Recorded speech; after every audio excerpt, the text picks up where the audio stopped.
New Xboxes are out in October and up for pre-order as Microsoft continues porting games to PS5. There are a bunch more options for Xboxes this holiday and fewer reasons to get one. There are three new Xbox consoles coming out this fall featuring alternate colors and bigger SSDs. Microsoft announced pre-orders are available now with the hardware launching on October 15th, just a day after confirming that Indiana Jones and the Great Circle, its biggest game of 2024, will also be coming to PlayStation 5 early next year. The new console variants were previously announced at Microsoft's Summer Games Fest adjacent Xbox Showcase. They include all digital Xbox Series S with a 1 terabyte hard drive, robot white for $350, an all digital Xbox Series X 1 terabyte SSD robot white for $450, or a special edition Xbox Series X 2 terabyte SSD Galaxy Black for $600. The new hardware arrives alongside big first-party fall releases like Call of Duty Black Ops 6 and Microsoft Flight Simulator 2024 in what should be one of the biggest string of game launches for Microsoft in a long time. However, some of the upcoming games like Towerborn are PC exclusive at first, while others like Indiana Jones are already confirmed to be coming to PS5 a few months after release. The Verge reports that it could arrive on Sony's rival platform as early as April 2025. What I see when I look at our franchise getting stronger. Our Xbox consoles are playing high this year as they've ever been, and I look at it and I say, okay, our player numbers are going up for the console platform. Our franchises are strong as they've ever been. Microsoft Gaming CEO Phil Spencer said on Wednesday during an Xbox live stream regarding the ongoing multi-platform push. And we run a business. It's definitely true inside of Microsoft. The bar is high for us in terms of the delivery we have to give back to the company because we get a level of support from the company that's just amazing and what we're able to go do. He could Whoopee. he continued, I look at this how we can make our game strong as possible. Our platform continues to grow both on console, on PC, and on cloud, and I think it's just going to be a strategy that works for us. And the last thing I'll probably say is I think as an industry right now, there's a lot of pressure on the industry. It's been going for a long time, and now people are looking for ways to grow. And I think us as fans, as players of games, we have to anticipate there's going to be more change in some of the traditional ways that games are built and distributed. That's going to change. That's going to change for all of us. But the end result has to be better games that more people can play. If we're not focused on that, I think we're focused on the wrong things. Microsoft has been reinforcing this post console strategy throughout the year, not just with games like Seas of Thieves coming to PS5, but also with investments in other hardware ecosystems, including PC gaming handhelds like the Asus ROG Ally, which just got a big upgrade that puts it neck and neck with the Steam Deck. The company has also brought Game Pass to Samsung TVs and Amazon Fire Sticks, making it easier than ever for players to bypass expensive gaming hardware entirely thanks to streaming over the cloud because it works so well for Stadia. Where that will leave the future of the Xbox console itself remains to be seen. Microsoft has promised it will continue making hardware, with its next console being the biggest leap in terms of technical capabilities. In the meantime, though, it doesn't sound like we'll be getting a mid generation refresh of the Xbox Series X, like the long rumored PS5 Pro expected to be revealed in the next few months. Okay, I just have to go back to something Phil Spencer said. Um,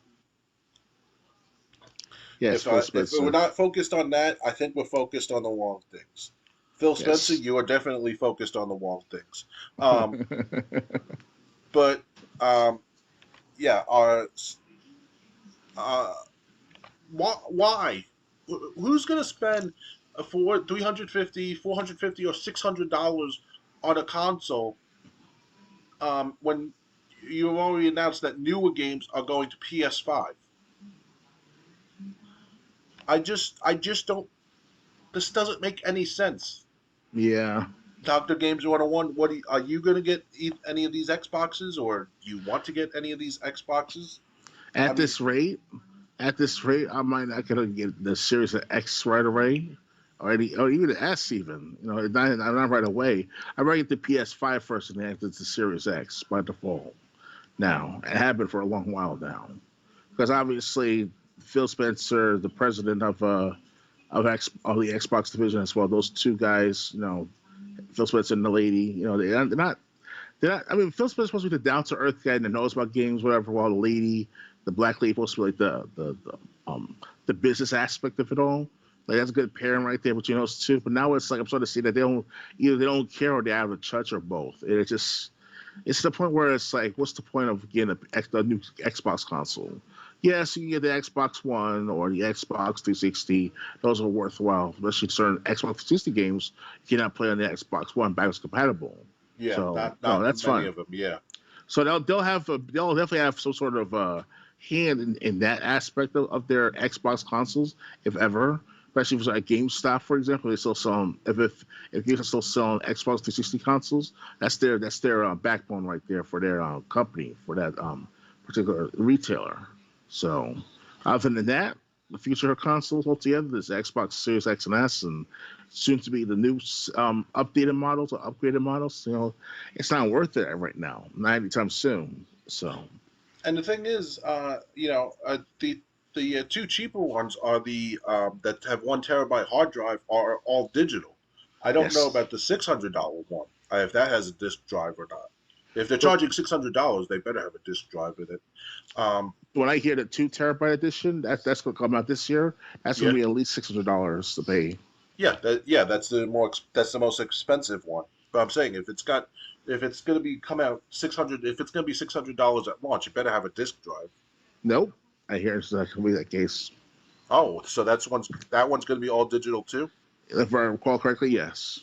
The only one that's going to be still have this is the original release in 2020. That's about it. So What in the hell is okay? Phil Spencer's completely lost touch with reality. I think we have to just face facts with that. Um, yeah, and I hope he's doing something good. And again, at the end of all this kerfuffle, in my opinion, but he is a businessman by the end of the day. So he's looking out for the Microsoft company, not the players themselves entirely, officially and directly. Firstly. okay, well, Phil Spencer's a businessman. Phil Spencer, stay the hell away from my business because I don't need someone as out of touch as you screwing up another business when you finally screw up Xbox. Um, He was doing so well the first 5 years of his tenure as a yeah, head of Xbox. yeah. I mean, Xbox was great but I mean, like ever since he announced that Xbox lost the console war, and then he started throwing in all his support towards Game Pass, and then this controversy with Game Pass, raising the price and everything, and creating this middle tier that's really worth jack. And it's kind of like it's like uh, is Phil Spencer going through a midlife crisis? Maybe that's explains his bad decisions. Well, yeah, it happens every now and then for certain businessmen. It's like you gotta keep watching those numbers. You gotta keep with the numbers. Okay, but you gotta make good decisions, not bad ones. I mean, what? It's just I I just look at more of the. This is why I hate seeing the decisions they make, like Phil Spencer and Xbox, because I just look at it and I say, who in the blue hell thought that was a great idea? Um, but I digress. Uh, yeah, so the new Xbox Ones, they're not gonna have, or the new Xbox Series, they're not gonna have disk drives. None, as Doctor Games 101 said, he heard none of them. Well, we know the two cheaper ones won't. Those will be all digital. Um, So I really have no interest in getting one. I don't even have an interest in getting a PS5. Really? Wow. Yeah. The only way I would get like a PS5 maybe is if my Xbox One stopped working and I couldn't watch YouTube on my TV. Oh yeah, you can still watch apps on the PS5 as well. I forgot about that too. So I mean, but then again, I might just get a base Xbox One again. You know. Yeah. So so yeah. So I mean, this is ridiculous. Um, Yeah, the Xbox Ones, the Xbox Ones themselves are very cheap right now to buy, used especially, and it's like no more than $200, depending on where you're getting it from. Yeah. So, but I have absolutely no interest in getting any of these newer Xbox consoles. I still stand by what I said. If you're getting an Xbox console, if it's anything over Xbox One, what's the point? Oh yeah. Like the only Xbox console I could ever see myself buying in the near future is a 360. Hmm.